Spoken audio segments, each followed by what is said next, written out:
You're listening to Drive with Richard Glover on ABC Radio Sydney. Well, how does one person manage to write so many of Australia's best songs? Flame Trees, Kaysan, Cheap Wine, Saturday Night, Breakfast at Sweethearts, and that's just in his years with Cold Chisel. Don Walker is now touring with a new box set of his 6 solo albums, and it's all on old school vinyl. Best of all, he's here. Good afternoon. Good afternoon, Richard. Vinyl is back. This is proof. That's right.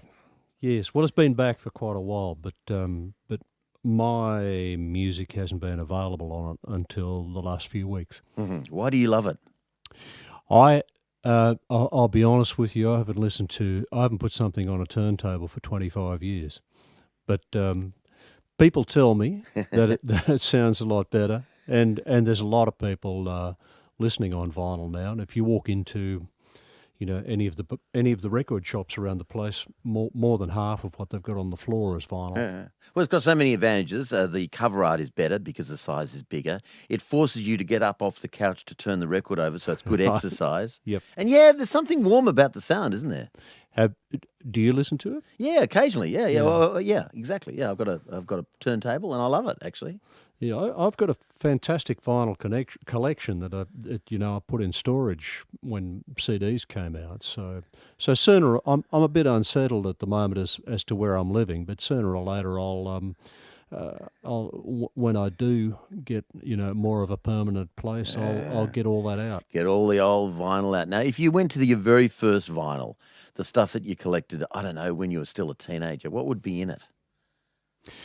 A mixture of stuff that is enduring and fantastic. Like one of the first albums I bought was a Duke Ellington album that's still a favourite now. How old would you have been when you bought that? I would have been 19. Uh-huh. Mixed in with stuff that these days is embarrassing, like Blood, Sweat and Tears or MC5 or. Blood, Sweat and Tears is all right. Come on. This is once you've moved to Sydney, right? When you're still in Grafton, is there music available to you? Can you go and buy a record there? Did you go and buy a record? Yes. Yeah. In those days, yes. There were a couple of music shops there, and we're talking in the 60s, that had, looking back, given that it was a fairly average small country town, an extraordinary range of music. I mean, when stuff became available in America or Britain, we could get it in Grafton within a couple of months. So what would it be? Can you remember what the first record you bought was? Yes, it was The Fifth Dimension. Yeah. And a Jimmy Webb song called Up, Up and Away. Which was a single. Yeah. But on the B-side was an absolutely fantastic song called The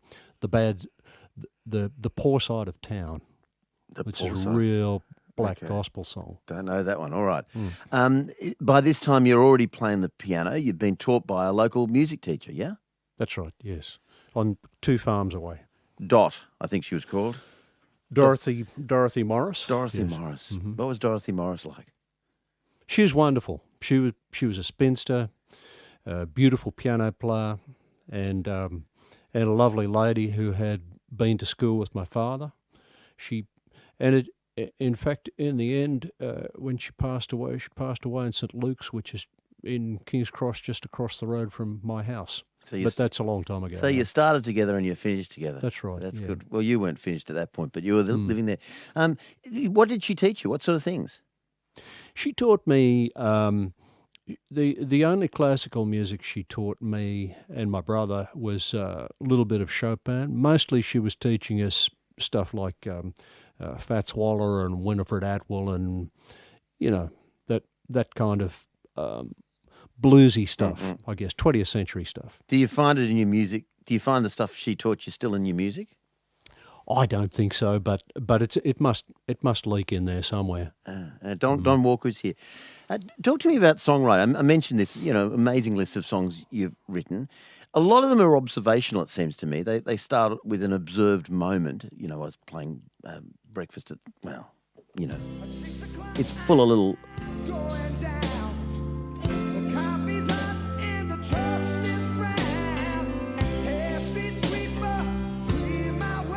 Street Sweeper. It starts with using your eyes and your ears in the real world. Is that right, or is it all just imaginings? It's a mixture of both. I mean, clearly that particular song.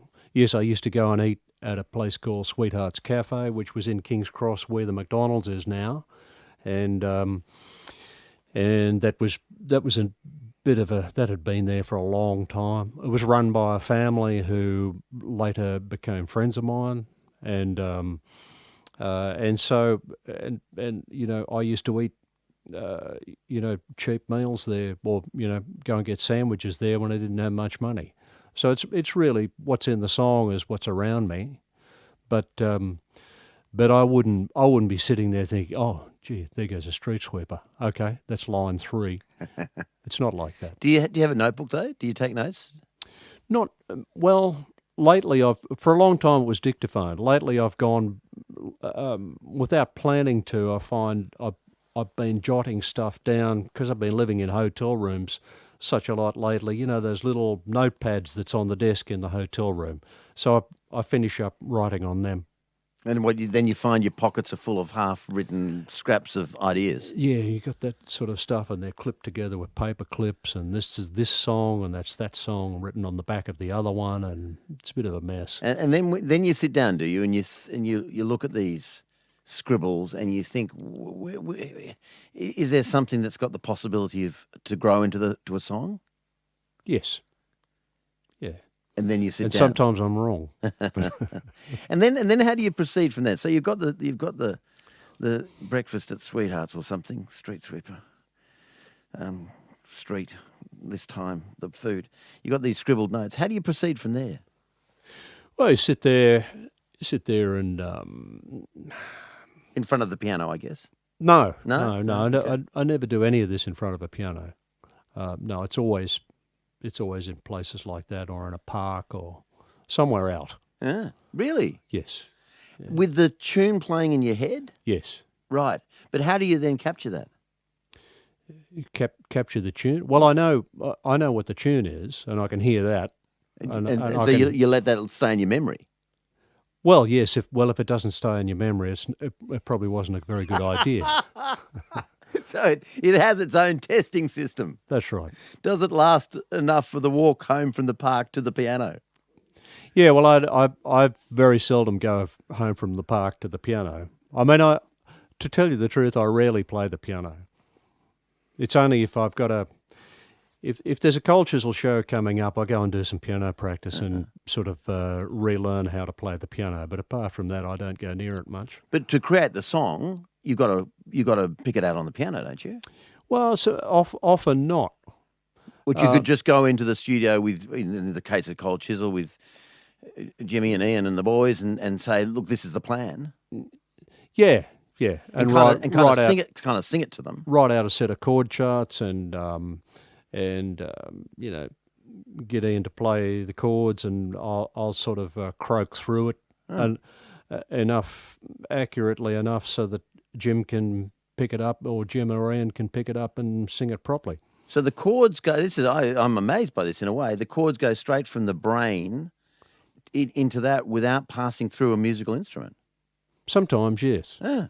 Sometimes the chords are a bit more sophisticated, and I don't know in my head. I can hear what they do, but I can't write them down. So then I'll, like if it's a jazz song, because my jazz training, I can hear a jazz song if I write one, but my jazz training is not extensive enough so that I actually know what I'm doing. So then I have to sit down at the piano and work it out what I'm actually hearing. But if it's a normal song, that I know what's going on enough to just sit down and write it on a piece of paper. Okay, but a lot of those amazing songs that I mentioned at the beginning, K-San is the perfect example. You're kind of going into the studio with that in your head rather than already transcribed into music. Yes, into a rehearsal. In that case, into a rehearsal room with the band, because in those days I didn't have a piano. I was living in a hotel room with and one of those places that's cheap enough so the communal bathroom is around the corridor. And with the scratchy little towels, that one. How did you know? The tiny little soaps. And there's no there's no opportunity to get to a piano at all. So it has to be in your head. Yeah. Yeah. And another thing that fascinates me about someone who's written those sort of songs is do you guess at some point early in the process that you've got Kaysan, you've got this song that's going to end up being played for 30 years and will be in every Australian person's heart, or do you not realise that at the time? No, there's no at the time that I wrote Kaysan, there was no possibility that it could ever be recorded because, we, Cold Chisel didn't have a recording contract. We'd had our chances to get one and been knocked back, and it didn't look like there was any possibility that we would ever get one. So I'm basically, at that stage, writing those songs just really for my own pleasure. Mm. Maybe that was part of the attraction? Maybe that's why they're so good, do you think?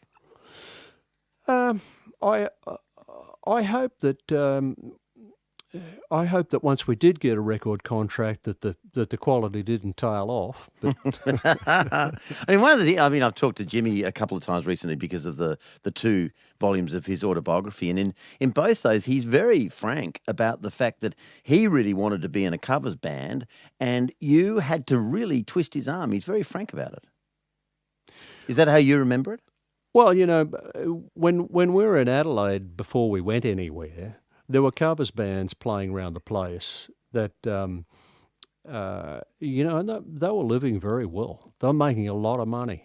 There were blokes in covers bands, with Porsches, and here was us doing, original stuff that nobody was interested in, and we couldn't afford petrol. Yeah.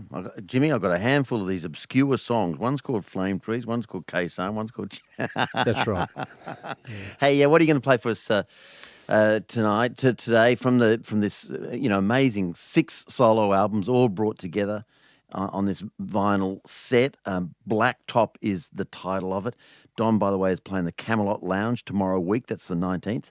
What are you going to choose? I'll play a song called The Way You Are Tonight, which I wrote in Sydney, somewhere around the harbour, somewhere around New Year's Eve at the turn of the 21st century. Right. Imagine Don with all these music, all these chords playing in his head as he writes this. Thank you.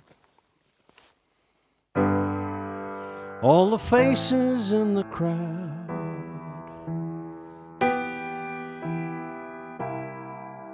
all the singing long and loud, celebrations on a midnight clear, set the world alight.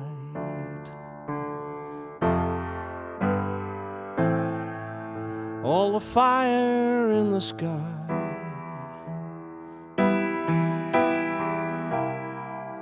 I can see it in your eyes, and I could love you for 1,000 years, the way you are tonight.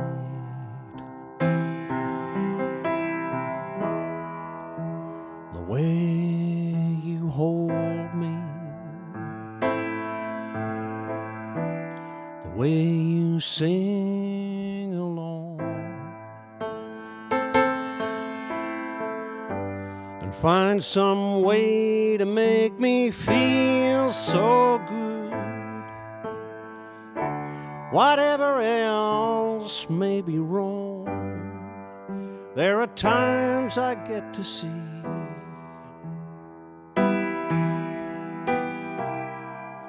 all the things you mean to me, and I could love you for 1,000 years, the way you are tonight.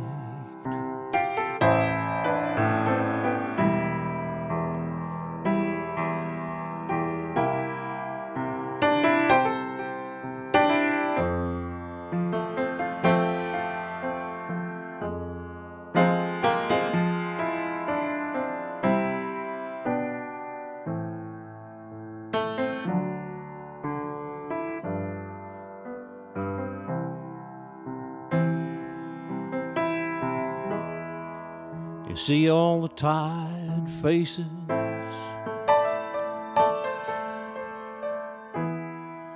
going on their way.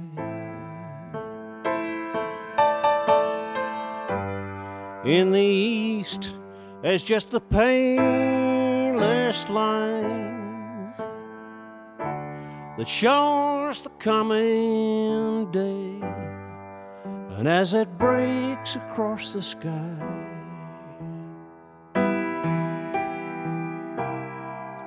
I can see it in your eyes.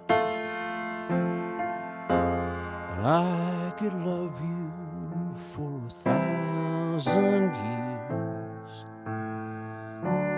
the way you are tonight, as it breaks across the sky.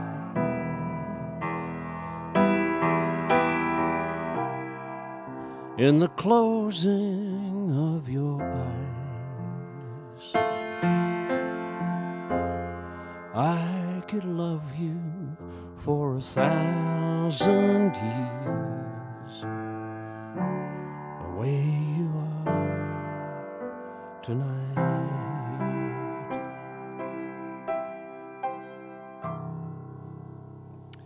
Don Walker, live on Drive. Is that the most beautiful love song you've ever heard? That's so beautiful. It's such a Sydney song too, that description of the dawn, that special Sydney dawn.